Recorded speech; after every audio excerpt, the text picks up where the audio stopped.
Presented by Maria Menounos and Kevin Undergaro, this is Anatomy of a Movie. In-depth discussions and breakdowns of various movie titles. And now that you've seen the movie, let the dissection begin.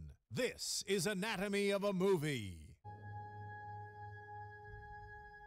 Yes, it's another installment of Anatomy of a Movie, and I'm John Comerford. I'm joined in the studio by Ian Keiser, Sara Stretton, Demetri Panos. And in the booth with us today is Marisa Serafini. Marisa, say hi to everybody. Hello, everyone. Okay, in no other movie, or at least not one I can remember in recent history, have I watched with such body English and stretching. Please grab that, and doing that kind of craziness. I don't know how you guys were, but this was a very visceral movie for me. Yeah. Let's start in with what your initial thoughts and responses are. I'm gonna go last on this one. Okay. So let's Because he's been telling ladies us first. all week over and over again what he thinks. Oh, I don't know if I should start this one. I will agree that I had some extreme visceral reactions where I was like, I'm going to get hit in the face by this these exploding pieces of debris, partially because I did see it in 3D, so I'm sure that affected it. And in the end, fourth and third, I had a lot more reactions than the first two thirds. I would say the movie was brilliant and beautiful, but it's not making my top favorite movies of all time. Interesting. We'll get into why. Ian, what was your thinking? I will say that when I saw this, I used to kind of want to go to space. Like, I thought the Richard Branson thing, like, oh, hop up and check out outer orbit. I was the whole time just like, I don't want to go to space. No, I don't want to go to space. I was like, get I me hate out space. of space. I hate space. Yes, absolutely. If you agree with Ryan, you hate space. That's yes, and but overall, I thought it was a brilliant film. I really, on Children of Men, Alfonso Cuarón became like one of these directors that whatever he does, I'm just going to be on board for, and he kind of solidified with this. Whatever he does from now on, he'll be one of those guys I'm out that you'll watch opening weekend. Yeah, got it. Okay, all right, Demetri, jump on in. All right, I'm going to jump right on in. For me, this is a movie that I've been looking forward to. There's been a lot of buzz about this movie. I went in with high expectations, and for me, when I got out, it hit every single one of those expectations. For me, gravity is such. I'm not forecasting. I'm not prognosticating. I don't have a crystal ball in front of me. But if I were a privileged member of the Academy and I got to vote, and I had my ballot right here in front of me for Gravity, Best Picture, check. Best Director, check. Best Original Screenplay, check. Best Actress, Sandra Bullock, check. Best Special Effects, check. I mean, to me already, and I know that we're going to have a lot of great films from now on in the year. A sweep. It would get all of those for me. It would get all of those for me. So soon. As we're talking about it, I mean, I can go over, like, this is a movie that I've really given a lot of thought to.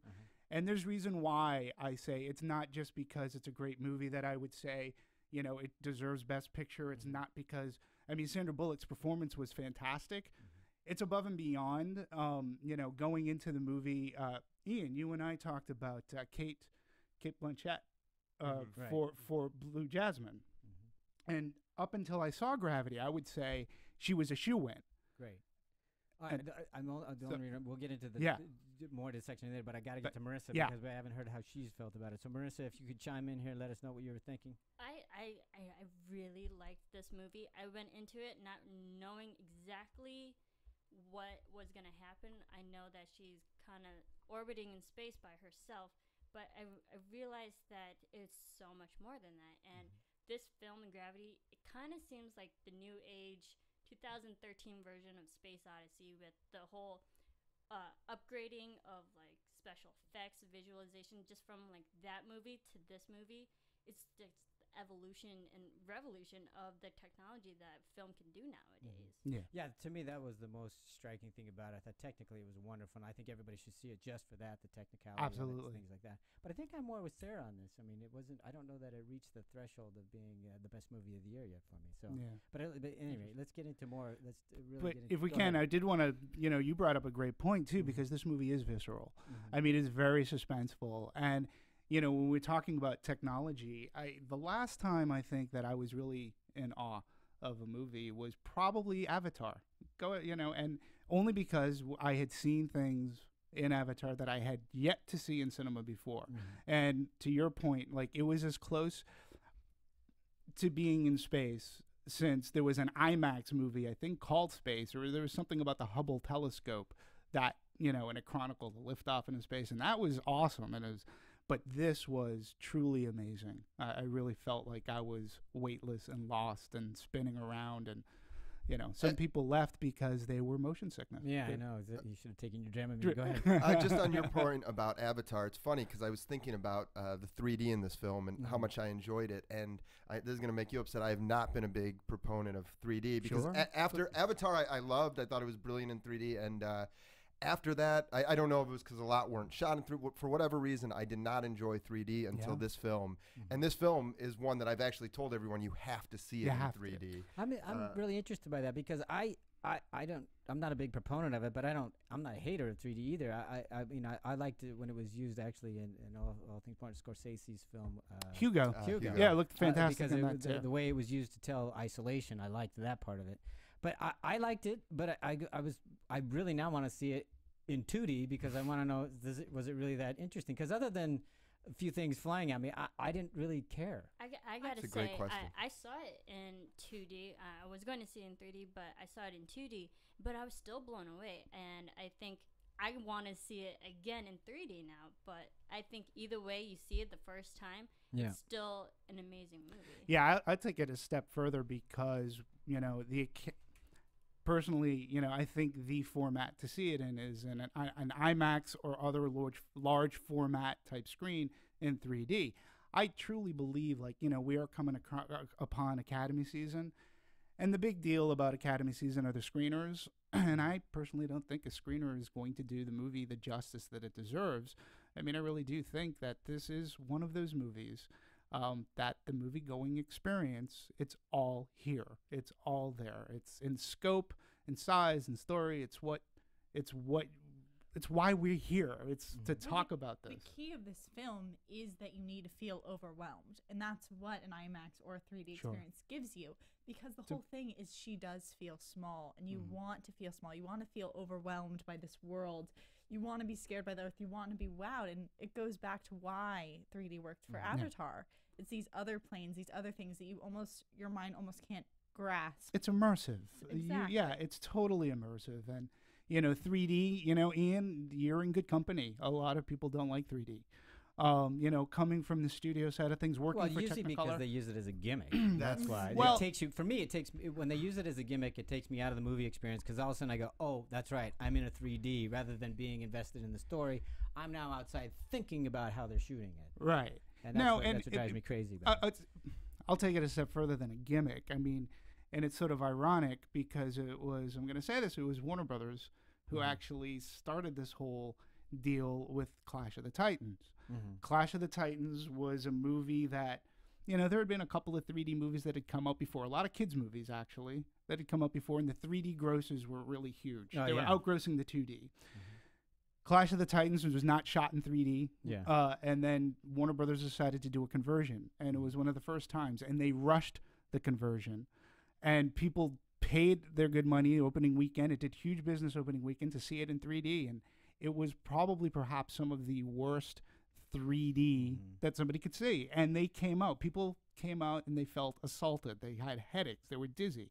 So I find it quite ironic that Warner Brothers, which released Gravity, has come full circle, and they have now righted that ship, and they've made what I feel is one of the best movies in the 3D format. And we don't know to what extent the fact that China only will allow a 3D movie in their country now is pushing this. Let's just put it that way. That's true. That's true. So, but all right, so let's get into how this became a movie. What stories do we know? What history do we have? Do we have any research on how this came to be? Yeah, actually, you know, as I said, it was Warner Brothers. Warner Brothers released this picture. I'll go through a whole thing. So, $100 million. It cost to make was the budget, around 100 Which million. they have finally kind of gotten back with their domestic and international. Yeah, Because and, they and, opened and up. surprising for me that it was that inexpensive, if I can use that word. Well, Oh, do you have $100 million you Yeah. can lend me so I Yeah, can make some sure. projects? It was Great. it was around a. Because don't you think it would estimated. be more expensive? I mean, because the amount of people on this and the amount. Oh of, yeah, I mean, you would think CG so, and- in the way that it looked, and 250 people a frame working on this thing. yeah, so- and 100 mil too. You got to take that, like the studio. They're not going to put out their real numbers on those. Yeah, sure. So 100 is Who knows what is the- it could be 125. Yeah. It could be 100. But You know, even there are still, other yeah. things to factor in. But But, yeah. let's go with 100 was reported. Its opening weekend gross domestically was 55, 55.7. So you know, a lot of prognosticators had this movie at 40, 42, and knew somebody had it at 37. Personally, I was going, you can't have this movie. Anybody who says this movie was going to do under 45, like I think was just being silly.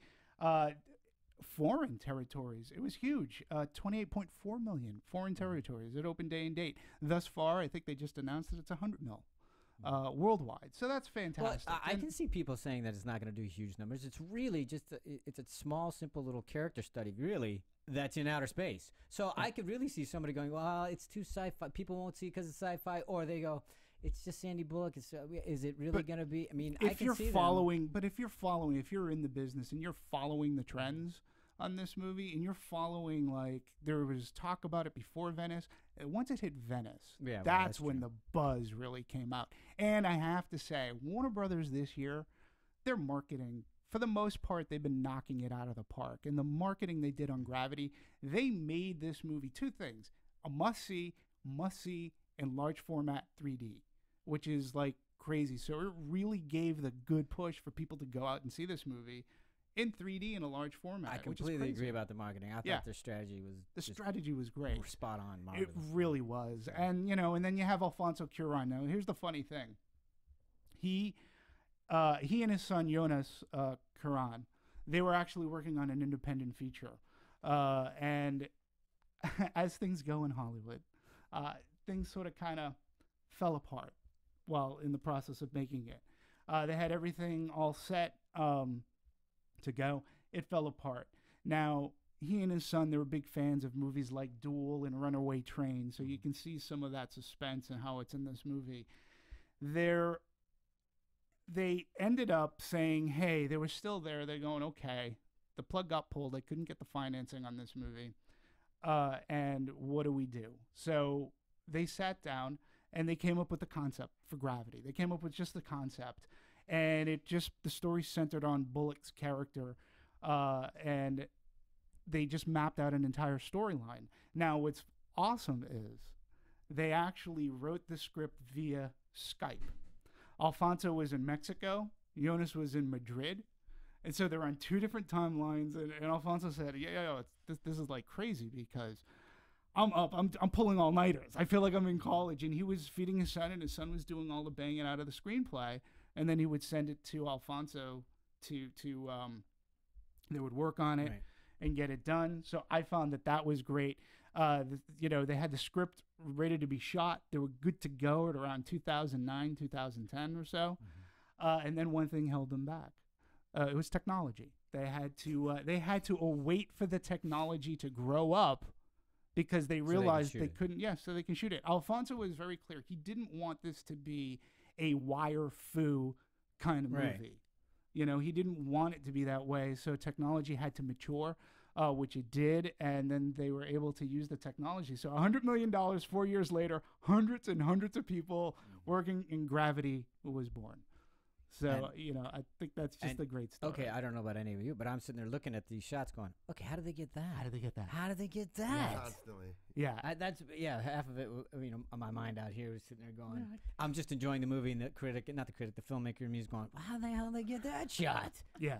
It was, the cinematography was amazing. And if one thing, like the first time I saw it, there was somebody sitting next to me, and if you realize, like the first 15 minutes, there isn't one cut. No, I think it's in the the first. movie. It was It's I the noticed longest, the first live.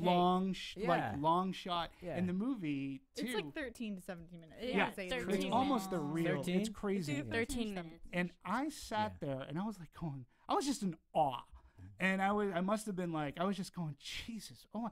And the person next to me, she goes, "Are you laughing?" I'm going, "No, I am in awe right now because there has not been one edit thus far in this movie, and this scene is just going on forever. And the choreography, stunning, immersive, and just beautiful the way that it was shot." I can't think of anyone who's branded. I think about the directors who have such a stamp on their style, like a Wes Anderson, Spike Lee's the torso moving body cam. And I feel like Cuarón's kind of branded this real time. Other directors have done it, but the way that he choreographs the movement and space movement, like in Children of Men in this film, I feel like that there'll be shots like that you'll say that's a Cuarón film from now on. I agree. And here's a great stat. Do you believe close to 60% of the film is made in just 12 long seamless takes? Yeah, that's crazy. That's 60%. I believe that. Insane. Because they also said that they only shot maybe 200 cutaways, which is significantly lower than what a normal film has. Right. Yeah, it's just amazing. And then when you look at, you talk about what... What's interesting just about that, though, I don't think anybody who is either not into film, or let's just put it this way, unless you're a filmmaker or really love film, I don't think you could even notice or would notice that there weren't any cuts. Yeah, in those. I think because it was so seamless in the unless you're storytelling, like visually great so geeks interesting. like us. That's what I mean. Exactly. If you're just a person who just loves film but don't care about how they're made, I don't think it would matter. That's what I'm saying is so good about them. Exactly. Yes, it's beautiful enough to always keep It's compelling. All the things, so you're totally enwrapped in it, and didn't even faze anybody that there wasn't a cut. It wasn't until you had the cut and you went, holy what just crap. happened? Oh yeah, we just had a cut. Yeah. That was the first cut we've had. Yeah, it's crazy. And what I was thinking of like last week when we talked about Rush. Remember we were talking about the cinematography? Right. And one of my favorite scenes was scenes that took place from inside the helmet. Right. And it seemed as if they had like a pen, like a pen-like cam in there. In this movie, we go inside and outside helmets. And then I've come to learn that a lot of that was animated.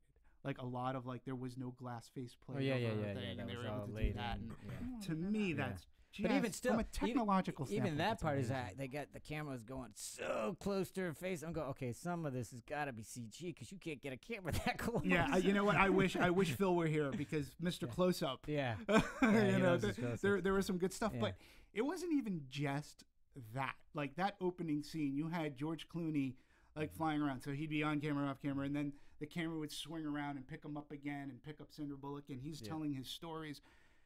Now, was that all beautiful? Does anybody know? Because I haven't done the research on this. Does anybody know? Was that all CG and they just put his face on the thing, or does anybody know? They filmed. This guy's the fact. Well, they filmed a lot of it was animated, but they filmed a lot of it in a box.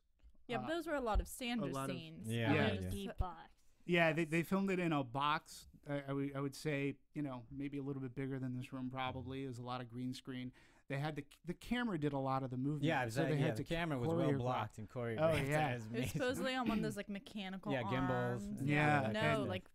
Full robotic craziness. And Sandra Bullock said it was one of her most loneliest experiences filming, and it's just her and the camera. Yeah, and you had a lot of green screen, and they had to get the timing just right. Alfonso Cuarón said, "I don't know what I was thinking." He says it was frustrating, but man, you made it again. I just say you made it pay off. I do not think that I am going to see the likes of Gravity between now and the end of the year. I just don't. No, not between now and but now that you have seen it, everybody and their mother's going to use that technique. Of course. Yeah, but I mean, I bullet think time. Gravity, I think we all respect Gravity and all think it's beautiful, but it's in its own category. It's in its own ball field. You can't really compare a story with Gravity that's all about kind of spectacle and this overwhelming beauty to a story that's really about relationships and that focus. But I can. I mean, I can make this, I can talk about this movie as a relationship movie. I can talk about Gravity. This is what I love I think you about can. this movie. I agree, because to me it is. It's really it's a simple story about this woman dealing with loss. That's pretty much it. True. Yep. But I think it I wish that reaches the level of the amazing technicalities and technique of the other. Yeah. And for me, it doesn't. I'm not saying it's bad. It's by no means. It's not bad at all. It's just that that stuff is so overwhelming and amazing that this stuff kind of suffers under the weight of it for me. Yeah. Sarah, would you agree with that? Yes, I would agree with what you're saying. Yeah, to some degree, because as a film, I actually like Children of Men better. But if I'm being very nitpicky about the cinematographer, let's be nitpicky. That's what we're doing. We're dissecting. No, yes, that's the point. Some of the shots, I feel like when he goes into these first person. Yeah. And she's moving through the thing, and you don't see her. Yeah, sometimes you see a hand, and it's just moving through a ship. I feel like those sometimes you lose some of the humanity because it's just animation or CGI, and it's almost like a video game. You're watching. Yeah, it looks like a first-person video, and then and we have that experience of the first person where you're already outside of it, so you kind of you're supposed to want to feel like you're part of it and inside of it. Yeah. And you immediately think you're out.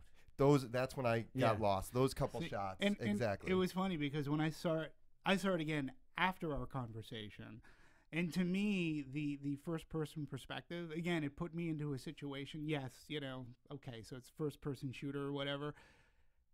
I like to play games and everything, but for me, when it came to Gravity, it put me into that. I'm seeing what she's seeing as she's floating from point A to B. It didn't bother me as much. It didn't. I got it when it happened again. That conversation popped up into my head. So thank you very much for that. But no, it made me look at it differently. So and I think there was a slight need for those shots, in my opinion, because I would often have questions just like, well, why can't you just latch on to something? Why can't you just grip? So the first person giving that narrow view of the helmet that she has, it made me feel like she was restricted in going to get that one handle, grasp that one thing, getting caught by her foot, and that being an accident. That made more sense because I had those shots and I wasn't getting the full perspective that there's 1,000 things she could grab onto or hit. But in her world, it was just like every moment, it's like you have this little window and that's how you're going to survive. This one like eye range. Yeah, your peripheral vision was really cut down. And yeah, I felt the same way. I really did. And going into all of the shots, I thought were, I thought everything was deliberate. Everything the way he shot it, it had to be. Yeah, it had I'm to sure be. If they didn't, but talking story-wise, storyboarded this thing. Yeah, I mean, just film. We'll see what happens. We'll throw it all in later. It's in post. We've Don't got worry really about nice cameras. We'll it'll work out. Yeah, it's digital. We'll fix it in post. No, but I'll say, regarding story, yes, it's a very simple story. But to me, what makes it is it's a very simple story, but it's rich in theme, it's rich in philosophy, it's rich in like religion. It has so many layers in which the movie plays that to me, first off, to me, it's science fiction at its best. Science fiction, very good science fiction, should always be about the human condition. I learned that from the great Harlan Ellison, and I agree. And Gravity is a lot about the human condition. It juxtaposes science and it juxtaposes faith and religion. And to me, I thought of the movie Contact. And there are many other, science fiction movies that have religion in them. But Contact was all about, faith versus religion. And in the end, it's like, you had your hardened scientist, Jodie Foster. She sees something that there's no proof of what she saw. And she, Matthew McConaughey, who played the priest, he's like, look, you have to go on faith. I think with Gravity, it, from my opinion and what I saw from the movie, it says that the two can coexist. And when you break this movie down, this is a movie that's basically about astronauts who are scientists who should, like, their concept of religion. That we know of them not to believe in religion and how an Adam's rib and how man and woman came to exist. But yet, when she was going to each ship, the Soyuz, the Russian space capsule, had a Greek, or I was going to say a Greek icon, but it had a religious icon on the dashboard, let's call it. When she went over to the Chinese space station, had the Buddha. I found it very funny that the Explorer, the American one, the only symbol that I remembered for that was Marvin the Martian. And a retainer. This is what Americans believe in. And a retainer. So, but these are scientists. And for what we know about scientists, they're not supposed to be mixing. But let's face it, everybody who gets that close to death, and believe me, all of a sudden they start praying to something. No atheist in a foxhole, right? Exactly. That's true. But again, when you look at the Cinder Bullock character, like she was a character who lost faith. You know, she was faithless. She was alone. She was drifting alone. She felt like she was alone. And I thought that it was very telling that when she was in I believe it was the Soyuz, you know, and she starts like, you know, she was going to end it all. And then we have You're going to break into like this scene with Clooney, aren't you? Well, I was going to break into that, but it was afterwards because she was, hey, if you see my daughter, please, like, tell her I found the red shoe. And if you notice that, if you notice that scene, there was light coming in from the window. It was out, and she was looking up, and she was like crying. The tears, the tears are great. Floating off into gravity was amazing. But if you notice that when she first also got into the American capsule, or into the Soyuz, I should say, when she finally made it, and she naps, she's in the fetal position. I mean, this whole movie was about rebirth. And again, it was finding one's faith.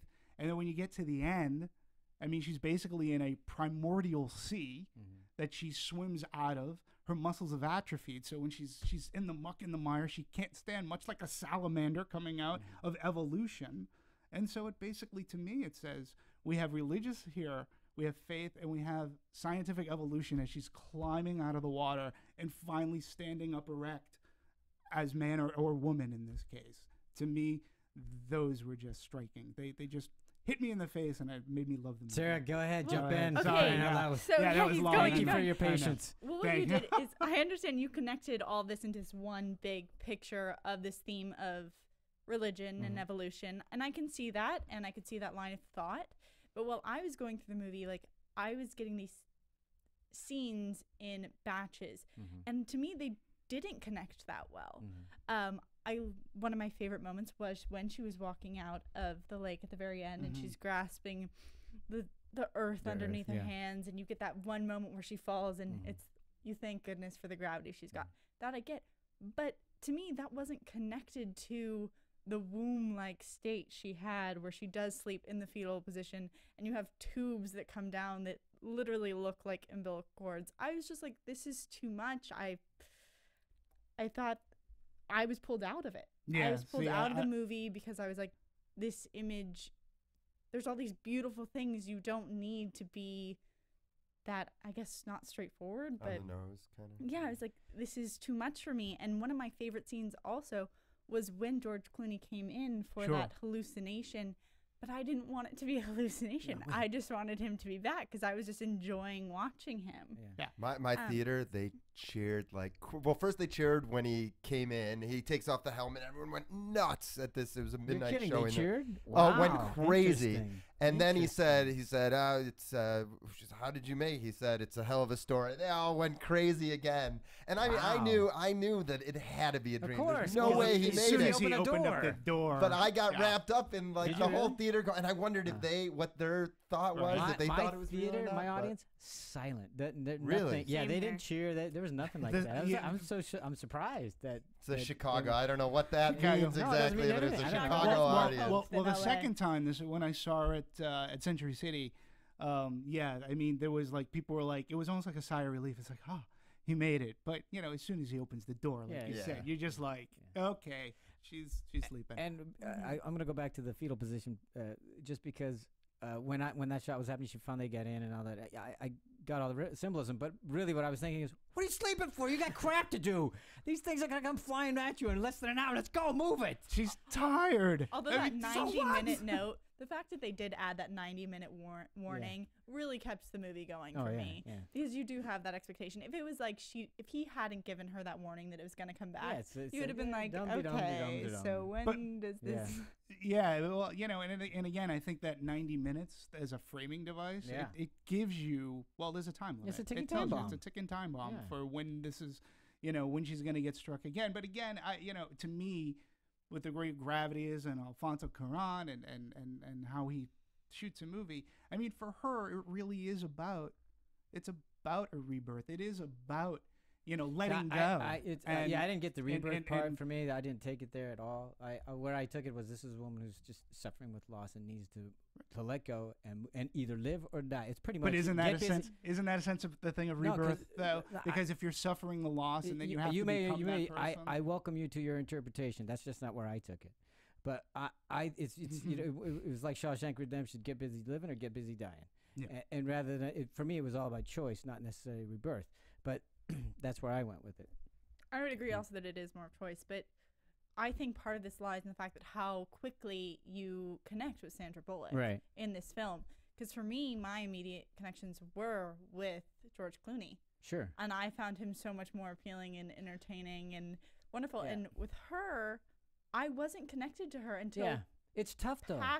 Until maybe she got into I know, because you have a character, by the way, because she's already shut down because she's really not alive, so to speak. Because as soon as her child died, obviously she shut down everything, pretty much like she did in the capsule. She shut down everything. Yeah. So there's that metaphor. She's going for a drive. She's hard to get close to because, and here George Clooney he's living in the moment, even to the point when he's dying, he's still living in the moment. Even to the point after he's dead. Exactly. Look at that sunrise. I mean, so you got those things playing, but that's what I thought first of all, it's a challenging thing to have a character that's already shut down that you can't relate to, because there's nothing. I mean, until you know what's up, it's really hard to hang on to her. Using the let go preference. Anyway, so, hang on. Exactly. So I just think that grab anything. It's difficult and it's challenging, and that makes it an interesting character, but it also makes it a very difficult thing for the audience to do it. And I think that could have been done. They still could have got there in a different way, and that's where I think the script missed, is because we couldn't relate to her soon enough. If I had been given that opportunity to, I think I would have been more emotionally invested, because I wanted to be devastated with her, and I didn't get that. Well, let me ask you this, though. Wait a minute. Sarah was on me. Hang on, Sarah. For a minute.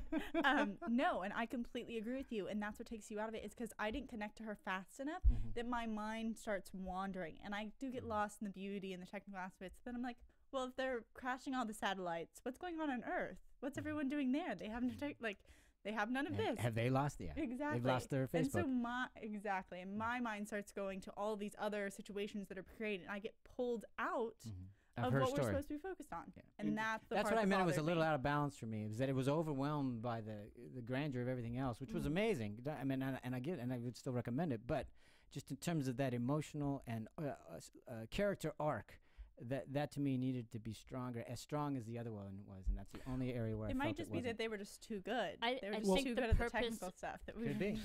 I think the purpose of Matt was to help Sandra or Ryan to get out of that shell, because when they're finally drifting, he has her open up and be like, where are you from? And she says, Illinois. And she's saying all these personal things because they've been together on this mission for a while now, but they don't really know. Wasn't that long? Yeah, exactly. Yeah, but the point is that. I love that point. Wait, you don't know this already? How long have you been working together? 6 months she's been in training and you don't know this? But I agree with Marissa, is that until then, you don't get any kind of attachment, any kind of, you can't relate to it, I think is the best way I can say. Well, then let me ask you, were you surprised when George Clooney made his decision to let go? No. So it didn't come as like a twist? So no, not at all. Okay. No. So you expected it to be just one person throughout? Absolutely. Okay. For a number of reasons. One, the way they advertised it, because you barely see Clooney as being part of this, so you know he's not going to be a huge part of it. B, it just in story structure, you got to isolate your main character so she can go through this own thing. So at some point you have to do that. And he, in his way he dies, he shows her how to live. Right. So that helps her story arc. So I knew going in at some point, he's not long for this world. So like, or but you didn't out of space for that. You didn't feel for her when she was like lost on that arm and twirling out into space and like. No, here's the thing. Of course I felt for her because she's a human being. What I'm saying is, as the character, I don't know how to say it differently, so I'm pardon me for repeating myself. No. Because I didn't get to her early enough in an emotional way, or get to understand her, to feel what the heck she was about or what she was going through. By the time I heard about it, I'm going, okay, but that doesn't allow me enough time to invest in her because all the other stuff is happening, and the other stuff is fabulous. Yeah. But it doesn't. It didn't reach me that part didn't reach me in a visceral as the other stuff did on a visceral level. Yeah, I mean, and I will say this: when I saw it again, a lot more stuff hit me than the first time. When I saw it again, this is when a lot of that stuff really hit me, and I paid more attention to her character. And I don't know, I found myself being very emotionally invested. But that was probably because you'd already been emotionally invested in her from watching it the first time. No, actually, there was a lot that spectacle is not as the spectacle of it for me wasn't as much because again, I didn't pick up on a lot of stuff the first time that I watched it. Like a lot of like her clawing herself out of the sea, noticing the religious icons and the ships, and her praying and her looking and the light coming down and then the whole fetal position. Like when I saw it the second time around and all that stuff, I was like, okay, No, I agree with you. Those moments are all there, and I think my point. But you just wanted it sooner. No, not only sooner, but they're all there. But think about the visual spectacle and the auditory onslaught you get with the other stuff compared to a fetal position or an icon here or an icon there. It just pales, and I'm saying it was out of balance in that regard. Had they spent a little bit more time with that story arc and being able to relate to her, I think it would have I would have really responded to it on an emotional level as well as a visceral level. Yeah, for you, and I agree. Could they have got there in space, or would you have to see? You could. Yeah, because let's face it. George Clooney, from the moment I'm in. Well, he's I'm a way with more him. charismatic character. I agree. Absolutely. I agree, and I know that character-wise, you can't do the same with Sandra Bullock. I get that part, but that's why I'm saying the script could have been fleshed out a little bit more with that character. Because she's already withdrawn.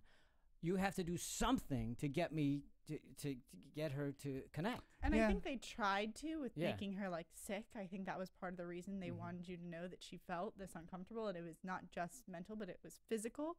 But you were drawn to George Clooney. You were drawn to the other actor who's over there bouncing off and having a great time, like doing the Macarena. And like when he goes, I was really sad. Yeah. And he was in the thing for a minute. Yeah, for a minute. Like, it doesn't even count. And I was already connected to him. It's just a really difficult choice to have your main character be somebody who's withdrawn, who doesn't connect with people, and then have the audience try to connect with her. It's just really a challenging thing. It's a very, and I applaud them for that effort. I just wish they had taken more time in the beginning and kept it on the same level as all the other visual spectacles. Interesting. Because, again, to me, like we were saying, I thought they set up the Sandra Bullock character. She was a rookie amongst veterans, and she, even Clooney said, "Hey, the first time I was out here, I blew chunks all over the place and stuff." And to me, I mean, none of us have ever been into space, and I think we may have. I don't know what kind of experience we'd have. Yeah. Hello. Well, people have accused Ian me. takes a lot of trips. Where he goes, and people have accused me of being for days on end. So I don't know. Again.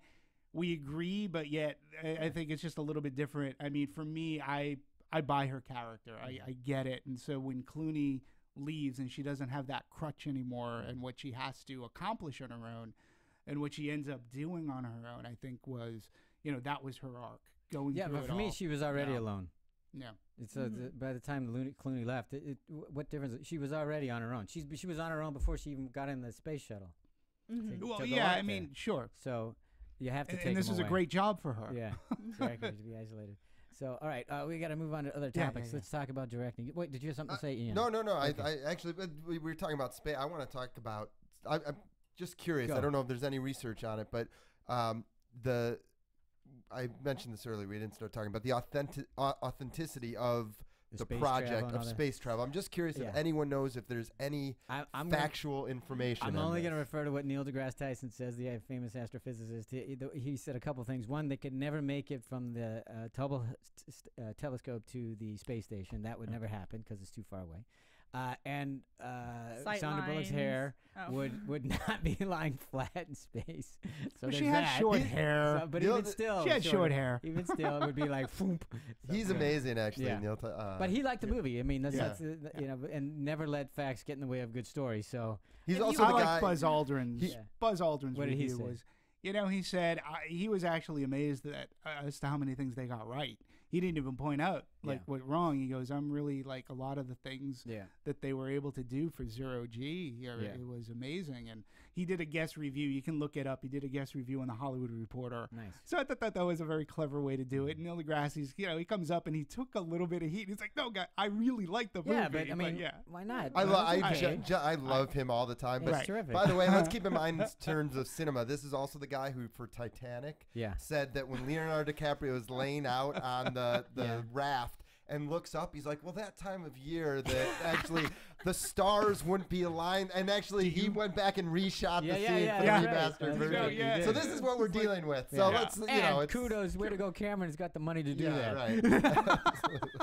So, but they also said that like just the practical items within the scene and stuff were very accurate, like down to desktops and the computers, the Lenovo laptops that they were using were all the same. Even down to the models patches. Okay, but I do have questions to everybody, and I want to pose it. Okay, there is the one is what the heck is it? And I believe she is a medical doctor. And what the heck is she doing up in space?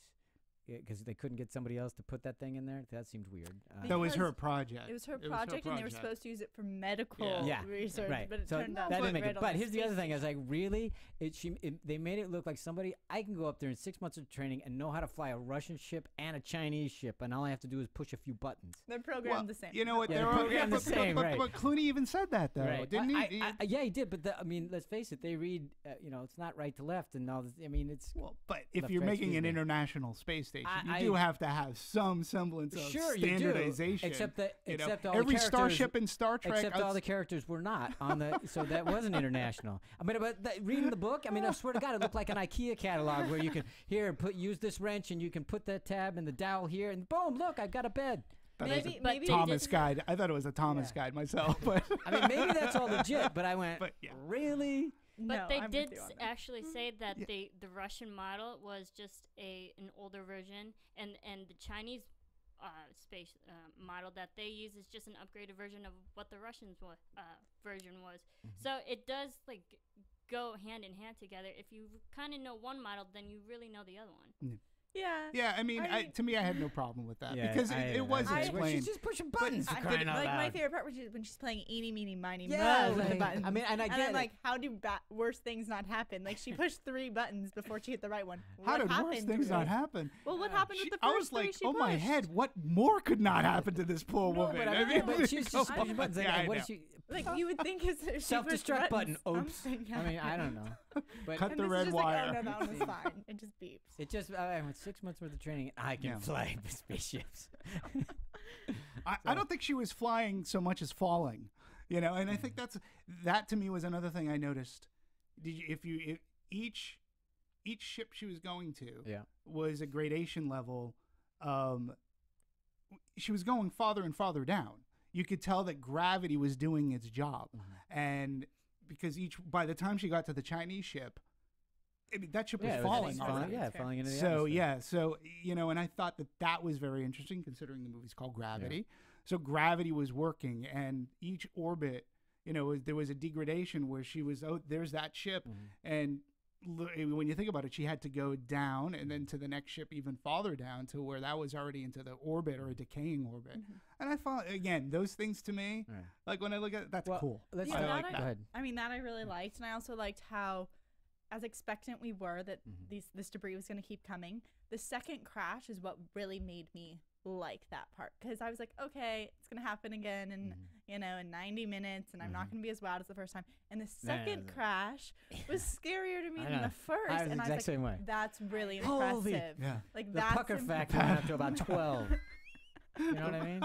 The pucker But factor. That's even right. how they executed the second crash, there was literally no sound because there's no sound in space, and it was all a music track. But that even enhanced the chaos of what the second crash was. Yeah, that was. And then for me, then to top that up, when that Chinese station or whatever it was, I can't remember what it was, when that starts getting hit into the atmosphere, it just starts pulling apart. Getting That was all harrowing hot. because you see everything flying by and it's traveling at whatever it is, 20,000 miles an hour, whatever the heck it is. Yeah, it was But when that's hitting crazy. the atmosphere and it's starting to burn up and everything and all that stuff, I'm going, oh, this is gonna get bad. Yeah. It was. And again, she finally crash lands. She pops open her hatch. Yeah. She can't even get out in time because all I'd the say, water who rushes in. puts the window on the side? And I was like saying to myself, what next? Like a shark? Like Yeah, why don't what they the make those hell things is float? going to happen to this poor woman? It's like, she's like, what a week I'm having. She just reminded me I of wanted to when Eugene she was. Levy I swear to in God, in Splash. my head, when she's climbing on the sand and finally getting there, and she boom plops down. I really wanted her to say, "So that happened." I thought you. just wanted it. No. I thought you were gonna say a satellite was gonna come down and land on her. No. The end. I agree with you though. That moment where the water keeps seeping in, you're just like, come on, just let her out. Yeah, Just let and the then steam she down. not only let it she float or swims something. out, Yeah, I was like, and what she happened swims to- 'cause- right into like But that was another thing. kale. But those things, I thought when those things hit water, they automatically deploy whatever buoy things. Okay, It was the Like, what Chinese happened? space station. There wasn't. First of all, come it on. also no, went through I tons kid. of I'm not- fire, and we saw things please. stripped. Well, that no, right that's the outside heat Yeah, I shield. mean, It's supposed to everything- come off. Yeah, the heat shield. Maybe everything came maybe off. the I don't know. Maybe the All right, I don't flotation know. devices came I'm off. gonna- I I'm just gonna wanna- give that a little I'm looking for latitude. authenticity, and I thought ever since we lost one in the ocean, I thought we had those things figured out. Yeah. So anyway, She got But out. that's She fine. learned She to got swim. out. She got Yeah, out. She so- learned to swim.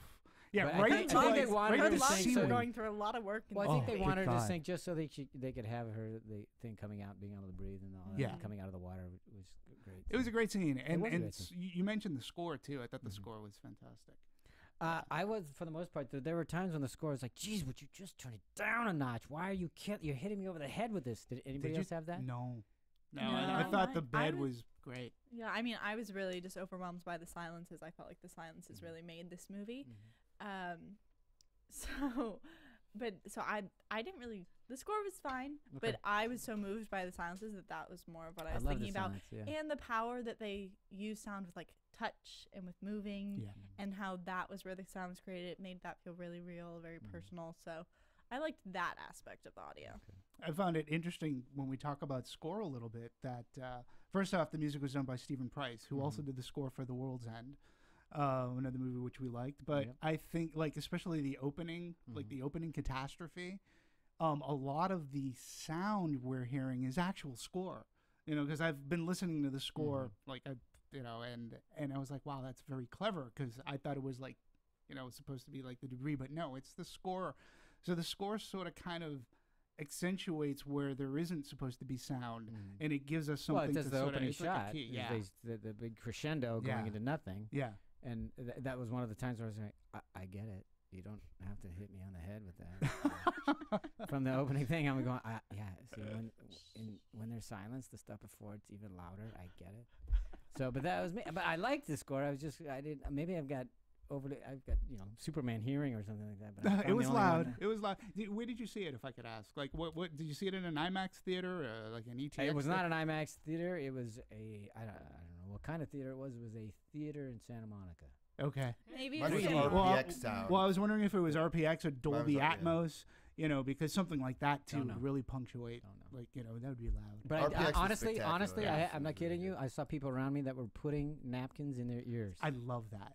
because it was so loud. I love that. He's like, No. yay. I'm like, You know, I'm the Yeah. guy that So, applauds the THX logo. It might have when been that just pops up. this theater, of Yeah. course. Maybe they just had it on too high, but it was because it wasn't just me that was doing it. I was looking around and people were just like Was it crowded? If I could ask, because that It has was a lot to half- do with half full. Yeah. half.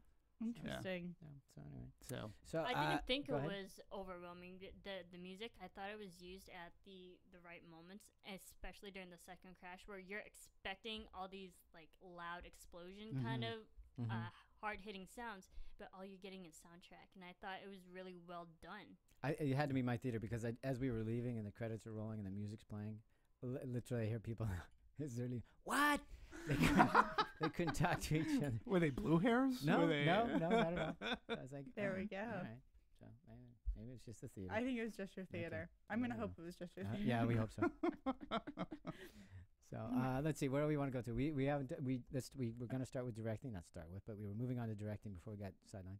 So you've already mentioned a lot. You like this a lot, I assume, in terms of its direction. Ian, we're talking about Yes, other than like the I specific mentioned choices that about the POV thing. the POV shot, Mhm. what he's able to do with these long shots is Yeah. It's incredible. The Remember choreography when and the player happened? Remember the player? The opening shot. The opening right. shot of the player, which Mhm. is long tracking shot by Roger Altman. oh yeah. Robert Altman, excuse me.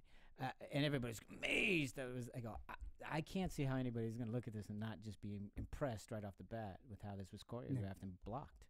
Absolutely, So. absolutely. No, brilliant. I'm going to bring up another movie that the opening shot to the original Halloween is like one of the first amazingly long tracking shots that that Carpenter used, where they had the steady cam, and it's that one is about a good 7 minutes in before there's like a first cut, so to speak. But yeah, I mean, his tracking shots are just amazing. I will say that normally this was one of these films where I was like, how did they do? And I don't remember, maybe like The Matrix or something. And then you get used to seeing graphic. Yeah. You've seen some things on how No, they but pull I off agree. certain It's shots. like, what was it, The Matrix and then Avatar and then this? It's kind of like technically absolutely. they're Yeah.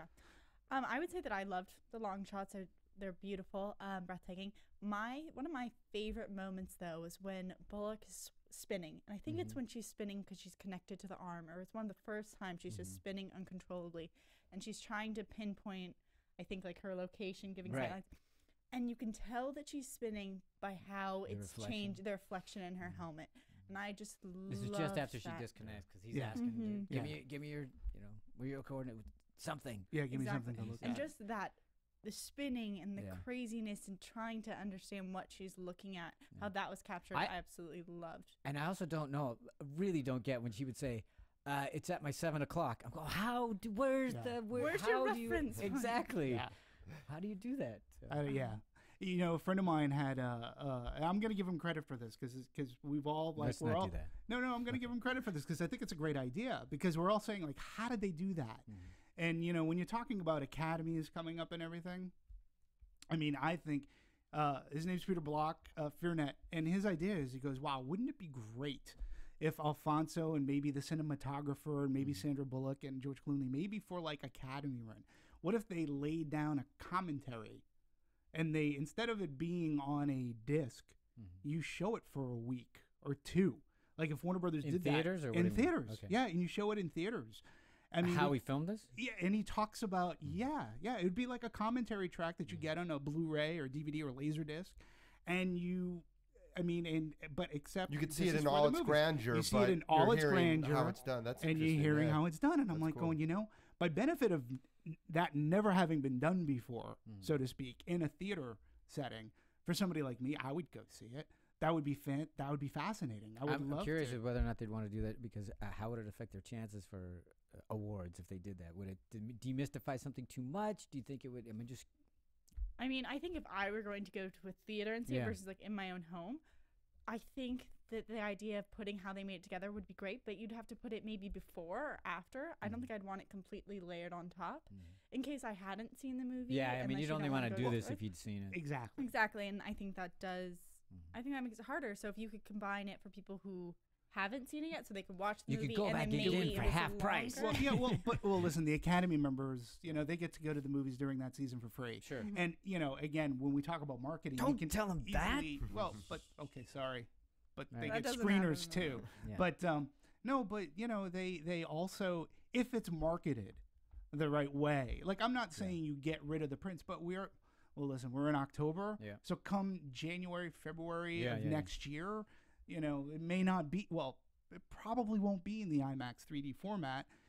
It'll have made a lot of money theatrically, and if you release it, you just do it as a special engagement, and it's marketed like you've seen the movie, now know about the movie. Now learn about the movie. Now and in a world. Yeah, good one. I don't know. I just thought that would be a very clever idea from a marketing standpoint. And you get a whole fresh eyes. Would they want to give up all their secrets? I don't know. If they want to win the Academy Award, I think they would. Why? Because they could still win without giving up the secrets. I mean, it's on the screen. I mean, the end result is there. Do you think they're winning?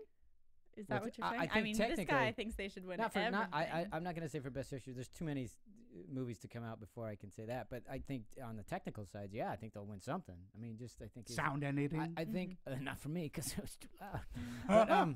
But that's sound volume. I don't know how well. We'd have to see other movies coming out, but cinematography. It just, if you could think about editing.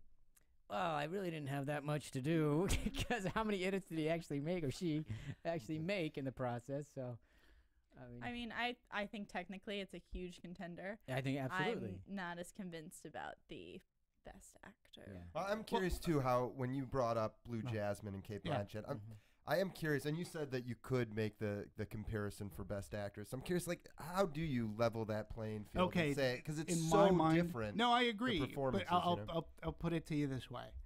In my mind, first off, I thought that she was a lock. Blue Jasmine, okay, Cate Blanchett. She was fantastic. I'm not going to take anything away from it. And then I saw Sandra Bullock's performance. Now, one thing that critics of Hollywood and everything like that, they always clamor for, we need strong female characters in movies. There aren't enough. And I can sort of make the argument that Cate Blanchett's character in Blue Jasmine is like she's a woman that's going through a huge mental breakdown, a nervous mental breakdown. And I can sort of kind of say that that's an afflicted role for her. That's like a Rain Man role. She's playing an afflicted character, where Sandra Bullock, on the other hand, she's a scientist. She's a woman who's in outer space, okay, which is rare to begin with. It happens, but she's a woman who's in outer space. She's a scientist. She's a top scientist because she wouldn't be there if she wasn't. She's a strong woman, and then she gets the survival instinct. She is the thing that Hollywood should be making an example of. Now, I'm not saying, again, that Cate Blanchett sucked. I'm just saying she went full retard. She got it. She nailed it. Whoa. She did it. Hey, come on, Tropic Thunder. Well, but So- I'll make the argument though. Cate Blanchett's character. I don't want to get into too big a comparison between the two, but maybe not a positive role model per se, but certainly a survivor. So I would. Oh, I wouldn't say she's a survivor at the end of that movie. She At the breaks end of that down, movie, but attempting she's to not be a survivor. and she's not a nice She's character. going to lie and do whatever it takes to. I mean, in some ways, I Let's understand face it's not it, the a positive Academy likes role. that role better. No, They always avoid that role I better. do, but More. I agree with you. They do. I'm just saying, if you want to perpetuate those roles, and if Hollywood wants to perpetuate and say that we have strong female role models, I say Sandra Bullock, number one, she was great, and that But if you want to Let's perpetuate, face it, I'm in not the saying land they're of the going sequel, they're interested in perpetuating roles. Yeah, They- but they're- they're no, not- I get it, they're not and, gonna do you know, anything but around it. that's my other thing. That's why I say Gravity for Best Picture, because again, we always clamor. We've talked about it. We talk about originality. There hasn't been a movie like Gravity that we've seen. Well, not this year. Yeah, but for me, the reason why I thought can't that say it was original. I agree it's shot originally, and certainly I mean the visual experience of it is original. The story's not that I expect, because stories are stories, and it's they're pretty much. But for me, a best movie has to be hitting on all cylinders, and this one just doesn't for me. Yeah, for me. But marginally so. So Yeah. it'll be interesting to see what other movies come out. But that's why I wouldn't go with the best picture. Yeah, again, we're striving for originality, and I know there's some knucklehead out there who's trying to think of how do we do Gravity 2, Electric Boogaloo. You know that's happening, Absolutely. but it's not a franchise picture. It's not based off of a novel, not based off of a television She's story. going to lose her second You know, child.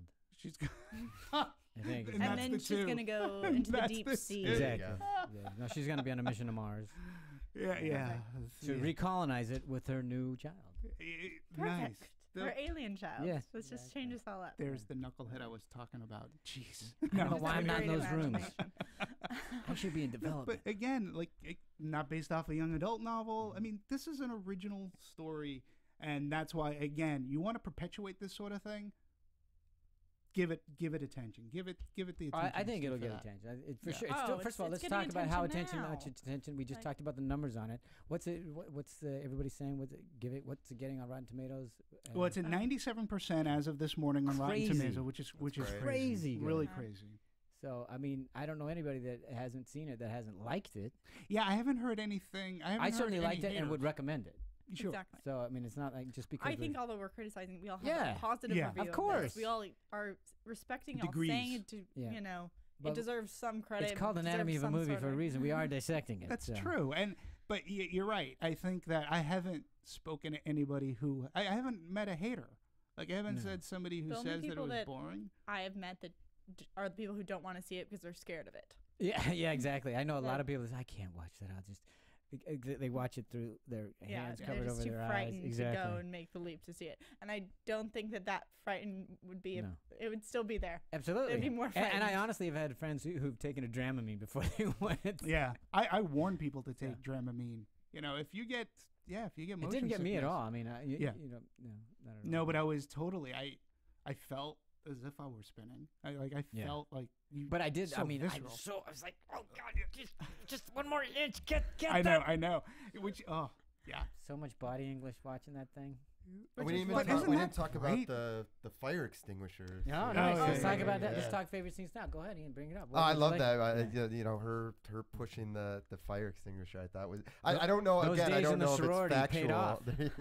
No, No, they said it was actually It wa- it pretty was. factual because as you can see when she first fires it off, she doesn't have the greatest control. Knocks her in the over it. head. But when Yeah. she centers it and moves it closer to that center of gravity, or her gravity, Yeah. she had better control over it. Yeah. So the scientific practicality of that was Well, actually let's face it. pretty I mean, it's Anybody who's scientific, sat but on a it's wheelchair so- and fired off a fire extinguisher, I mean, it works. It does. Exactly. It's just like it's an element of, yes, there's a reality to it, but there's Yeah. also like a childish playfulness Yeah. to it. Where I'm sure that's been in a cartoon anyway, yeah, being like, absolutely. I'm gonna take the fire extinguisher to let me fly through the air. Like it's happened. That was such a fun little aspect. Mhm. Also like fun things like Marvin the Martian and the Retainer, and like you get into the Chinese station and there's like what was it, wheatgrass or something in the exactly. room, Exactly. and you get in the Russian one and there's the vodka, like. Yeah, All of absolutely. those little details were they were fun. They were nice. To me, one of the most harrowing parts about it was not that so much they were floating in space, because although that was harrowing when you realize you're untethered and it doesn't look like anybody's going to come get you. But when they're coming in fast and hard to a place and you can't slow down, and the force in which you're moving, and then with all that debris moving at such a rapid pace, that's where it was like, God, that was crazy. They captured that so great too. That was just kinetic. Yeah, it was crazy, crazy. And then bumping into it and Flotsam sliding and off of it, and oh my God, that was just cruel. Yeah, Wow. cruel. It's cruel. How every time she opened up 2 airlocks, Yeah. and every time she did that, it was like, how Oh, did you man. hang on? I know, and that was like, didn't you learn for the first time? Don't hang on to the Yeah, door. Yeah, it was like holy. I cow. honestly, the second time she goes, I think it was the Chinese one. She's hanging onto Yeah. the guardrail and you not go, the door. I go, good, she learned, and then what? Yeah, it was like, oh Wake my- up! Yeah, I was like, oh my gosh, she's got a like Martin Rigger Yeah. shoulder. Like, oh, But what I do you actually do? didn't buy that, because when she got flipped over, I said, there's no way her hand strength is going to be strong enough to hold on to her entire body. like It's that. the gloves have like Velcro. Yeah, I'm still grip not on buying it. Yeah, yeah. Then how come I'm she making couldn't that hang up on- because I have How no come she idea. couldn't hang on to the rest of the thing Yeah, as she's like, trying yeah. to clutch hold? It never claimed to be a documentary. I know. I know. That's true. That's true. I know. That's tough. I mean, we're tough Fine. on things like that, though, are we? Though these science Yeah, science I know. fiction movies. Yeah, but that would never happen. That would never As if happen. we really know. Yeah, like the Enterprise is going to be in the ocean. Sure. I mean, we all know the Enterprise exists, Okay, but it's so never going to be. let's talk some about Good favorites. Go ahead, Sarah. Good news is everyone's very trusting in space. They leave their, satellites fully capable for Yeah, any other country to walk into. I was surprised at how dirty and messy they were, weren't you? Does anybody clean up in these things? No. All right.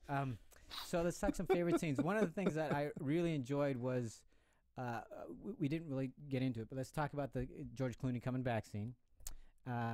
Fake coming back. The fake scene. coming back scene. Well, he did in her mind, so that's fake. Give some good So- advice. And yeah, exactly. So it's he obviously made a huge impact on her, because she now has a complete visual representation of him sitting next to her and has his vernacular down and everything. So, but what I liked about it was she's obviously speaking to herself, saying you have find that this is the conversation she should have been having all along, and the decision she should have been making all along. So for those reasons. But anything else about that you guys really enjoyed about it? First of all, I think it was well needed, because you needed some comedy. You needed a time just to relax. When he rips out the vodka. Yeah, That was and awesome.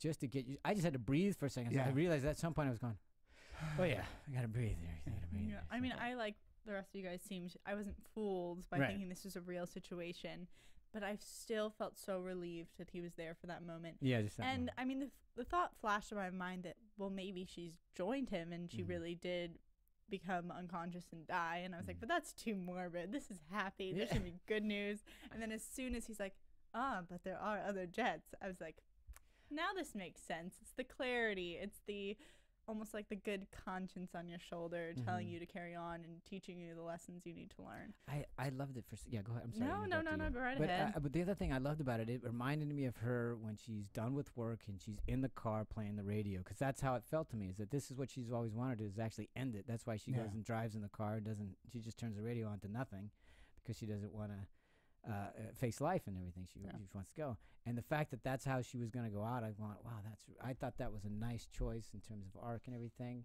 And I just thought it was a great metaphor, not a metaphor, but a parallel scene that we never got to see. We never got to see her in a car, but this is it. The little radio's playing, and then everything's, and the fact that he comes in and goes, wow, this is really gloomy, starts turning everything on because all her life support. I thought that was great. Yeah, the great trivia about that particular scene is they actually wrote and filmed a short of that Alaskan or that person on the other side of the radio who was talking to her. They actually filmed the short of that character and that whole scene from his perspective. Wow, interesting. And apparently that's going to end up, I guess, on the Blu-ray or something. And to me, that's really interesting. I mean, what a great idea, because you've got two people who can't really converse, and the only thing that they get are you know. And I love that scene. Yeah, and that was so primal at the end there, and you could see the pain, and finally she's releasing it at least. Yeah, it's very emotional scene, and what I really like, because again, watching it again, I'm like going, okay, so Clooney comes in, he turns everything on. So when she wakes up from her, that stuff can't be on because it never happened, and it wasn't on. If you notice, one of the first things, she sort of wakes up and she turns the air back on and stuff like that. And I was like, well, that was very clever. And apparently Alfonso credits George Clooney. Apparently that scene was a very difficult scene. They didn't know how to get out of that scene. And apparently Clooney had, the way Alfonso tells the story is that Clooney had written some notes and said, here, I overheard you having some problems. Why don't you try this, or just throw it away? And Alfonso really loved what he had to suggest, and he used it.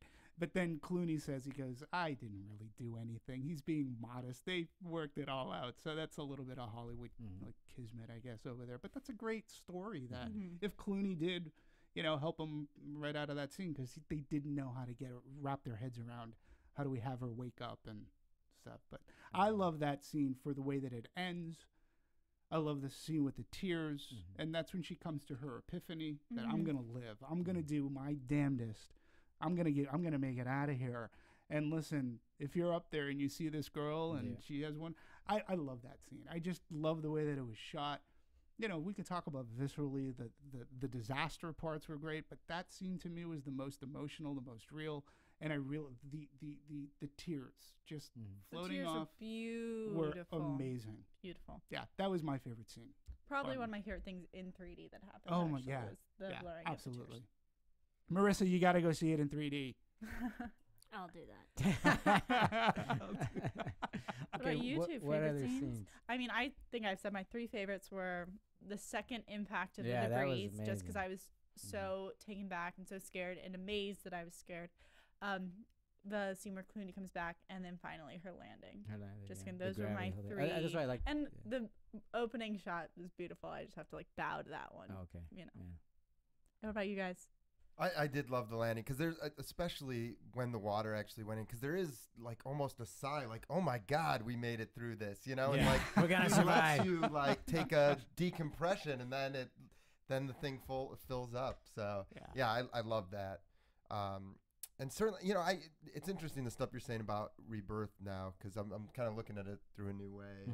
But for me, I just kept coming back to it's amazing the human kind of will to survive in the face of not only this great danger, but her own mental demons and the things she's doing, that she's dealing with, how they illustrated that, just the human will to survive is unbelievable. And I thought they did such a good job of showing that. I agree with that human will, because near the beginning of the movie, you see all this technology. You see through the helmet, she knows her oxygen levels, her percentages of surviving, and then throughout the movie, that slowly goes away, that disintegrates, and really it's just herself, and based on her own personal intellect and her personal will to survive. So that just goes to show that sometimes you have to really be isolated to realize your surroundings and how to survive. I agree. Nicely said. That was good. So we've talked about scenes. We've talked about directors. Have we kind of Well, talked about editing? I gotta plug Technicolor because we worked on this movie, and it's great to find out that we're part of this and in so many certain ways. And I know Technicolor worked on a lot of the color grading in the 2D. Technicolor worked on it. Technicolor. Oh, Wait, did we say Technicolor? Yeah, I just was wondering if you wanted to plug Technicolor for working on this. Because if you wanted to, feel free to say Technicolor as often as you want. Technicolor, they. No, but it's, to me, it's great that they worked on the color grading system, 2D, 3D, and it looked. Again, this is one of those movies where it just really looked so fantastic, and not that I'll give Technicolor the full credit. Hundreds and hundreds of people worked on this, but I think, again, to me, this is a movie that worked collaboratively. You had you had hundreds of people working together as a team to get this off, and it had to have been so hard to do, but I think it just pays off from what you see on the screen. And again, this is why I say it's something that we have never seen before. And again, I don't want to take away from like Wolf of Wall Street or Nebraska, or I think that we're going to have some amazing movies between now and the end of the year. We're gonna talk about them here in this program, but that's what this program's all about, is to talk about these movies, and that's what makes it great. It's gonna be great. It's gonna be great next week when Demetri's like, okay, I got a new one. This is absolutely, this is on stage. This is the best of the year. You're right, Machete. Machete kills. We're ready. Machete. No. I do want to say about Cuarón. I do hope that he does another film in a timely. Although he takes a lot. He's only done a few films, really. Well, he has to wait for the technology. Well, right. This is what makes it great. He's very involved in production and all these different aspects, but I love when he makes his own films, and I don't want I know he has to be meticulous, but I hope he makes another one soon. He will. That's all. Well, he was in the process. Success of this one. Yeah. Well, but it's been a long time. It has. It's been 9 years. I mean, you just don't want to take. You don't want him to wait as long. That's okay. Well, he was in the process, and then his funding went completely. Hey, did anybody notice? Did you stay for the very, very, very end credits? No. I was waiting for forever. Why? What happened? Well, because it's gag cool. reel at the end. Yes. Yeah. Hey, Bloopers. George Clooney lived. That wasn't a dream. No, because he thanked Guillermo del Toro, and then he thanked the gentleman who does like 28 grams. Babel, Babel. I can never pronounce his name. Iniratu. I think they thank each other on all their films. Well, the three of them work together. Yeah. Like when each of them has a project, they say, "Hey, come on over, let's take a look at it." But he also thanked James Cameron, and James Cameron gave a huge plug. He said, like, this is the best 3D that I've seen. And he also thanked David Fincher, who again is master of a great shot composition. So I just, I love it when these people, in a sense, that they've collaborated and they've had their hand. And we talked about Guillermo earlier this year with Pacific Rim and everything, and I just think that that's great. Yeah, it's kind of like how Spielberg and Lucas. Yeah. Well, and I think he was great before, but I do think this film puts his name in that Fincher, without a doubt. Like, absolutely. He's solidified himself as a premier director. Oh, sure. Absolutely. Yeah. I mean, he was getting notices too for Harry Potter and The Prisoner of Azkaban, and he did different things with that. But again, when you talk about thematically, like, a lot of people can credit Azkaban for that's elevating Harry Potter. He's going into he's going into puberty at that time, like a lot, so, and again, when you look at Alfonso and what he does thematically with human condition and stuff, he really is. He's a great storyteller, very good storyteller, and that's, I think, very important. There's some great directors, but not some great storytellers. We haven't talked about why they named it or titled it Gravity. Besides the obvious, obviously they're in zero gravity, but any thoughts on why they chose that one?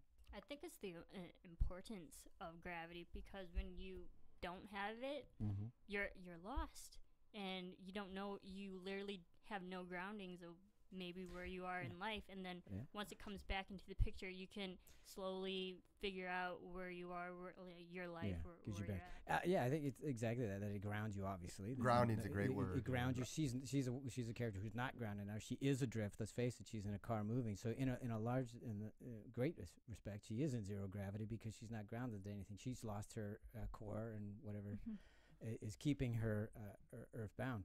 And then I love the idea just that gravity is great, but it will knock you on your butt, but you always have to get back up. And I think that's what this movie is about for her. Is that through her she got gutted. Yeah. But it is time for her to get back up. Yeah, and gravity. And again, I like I appreciated the metaphor that gravity sucks, gravity works. Yeah. And each level she kept on going down because gravity was working. And you're right. It's finding your core. It's finding your gravity. It's what tethers you to life. Yeah, a will to live. Yeah. And I to think, reconnect with that. And for me, it was that final moment where she is getting up on the stand, and you see her try and push, and her chin hits the ground. She's like, But and then she she finally gets back up. up. Yeah, that for me was it right there. Pushing through the gravity. Exactly. And so, what else haven't we talked about? I think we got it all. Well, let's we get got last most of it. thoughts. So, any last thoughts? Any last thoughts? What else? Any last things? Any other scene? Go ahead. I came up with a different sequel. Ooh, nice. Go Oh ahead. boy. Sandra Bullock, I don't know if she can be in this one. I want to know what was happening on Earth when all the satellites went down. People, Wait. Yeah. compelling story about how people lost Facebook connectivity. It was a nightmare. It on would Earth. go crazy. Did anybody notice who was the voice of Mission Control? Ed Harris. Ed Harris. I didn't notice till the end, actually. I had no Playing idea. Mission Control again That's right. after doing such a great bout in Well, Apollo because- 13. Yeah, exactly. That's what I'm saying. Boy, that man is old because old. he was running it back in 1969 for crying out loud. He's still doing it. Yeah. That's amazing. but that was a nice touch. Yeah. To have him do that. I guess from again we talk about Apollo 13. Mm-hmm. There was as much drama going on the ground in Apollo 13 as there was going on in space. Especially that time period. It would be fascinating going to Sarah's point though, but really to know how Mission Control was handling Yeah. the frenzy there, knowing that all your satellites are lost. No one knows that anything's no going on. communication. They're blaming it on the Russians, but who knows? They're calling Bruce Willis, get back on that shuttle and fly up there. But the thing about Apollo 13, they also depicted the seriousness of falling back into the atmosphere. Right. So watching that movie and then watching this scene in Gravity when she's going back to Earth, you know how intense and serious that can be. Yeah. And her chances of even surviving the crash, that was just amazing how they had both kind of the same thing going on. How long do you guys think before they find her? Like, there's obviously a homing device. Do they send the jets in like within minutes? If you were listening, he if you were said, we'll listening, send somebody he said, to your we're position. sending people to you. We're sending rescue Immediate, parties. Yeah, but we don't know. coming to you. I think his question is 2 how seconds. long it takes for them to get there. She landed right next to Cape Canaveral. No, she didn't. No, I don't know. No, where she landed in the Ganges River because that was the mention that George Clooney gave about the sunrise over the Ganges. So she's in the Ganges. It's Nice. It's poetic. That's good. That's a good. That's a good That's probably tie-in. completely You're wrong. Reciprocity, synchronicity, way There to you go. I like it. That's how I envisioned it. At Nice, least. nice. I like it. So the only thing was missing was the sunrise. Can you imagine if that happened? Okay, that would have been much. Okay, I don't too know much. much. Or This one was a subtle. Yeah, this is exactly. Unlike the womb. All right. Oh wait, did every yes. in the other key thing that kept on recurring is Houston in the blind. Houston in the blind. Yeah. That was another recurring And the theme. power of is- speech. Yeah. The power of Yeah, talking. I to one really another. found that was, and again, George Clooney said it. She goes, why are you continuing to talk? If he goes, I'm continuing to talk in hopes that somebody's going to pick this up. Well, not that, as but a mayday. that was the metaphor too. Is that she hasn't been talking to anybody, Anybody. and if you keep talking, you might find that Right. Yeah. That person connection. to help That- and that yeah. connection. Exactly. And I found that metaphor. I like, So you know. that was I good. thought it was interesting how George Clooney's character, kept saying, Houston, I have a bad feeling about this. Yeah. He was saying it in the wrong way. Like, you're kind of abusing that line. Yeah. But that just goes to show that all these characters, even in the beginning of the movie, had a bad feeling about this mission. That Well, I think he was using it could go ironical, wrong. but didn't anybody? Right. Did anybody think it was? I mean, For me, I took it ironically. Same. Yeah. I would say so. Same. Until the great point of it is Yeah. when she switches it at the end, Because and she finds it's the a joke, classic the line in the movie. humor I got a in it bad that- feeling. We're too old for this. You know, Yeah. it's the same. So Yeah. I thought he was saying it so, I got a not bad feeling. as an anti-jinx. Yeah. Yeah. I say it first so it doesn't go bad. Yeah, and he's saying it as And he's if it like, does go bad, I called it. Yeah. yeah, I call, I win. Yeah, way to go. I'm gonna let go. I win. So. Yeah. No, I think. Well, yeah.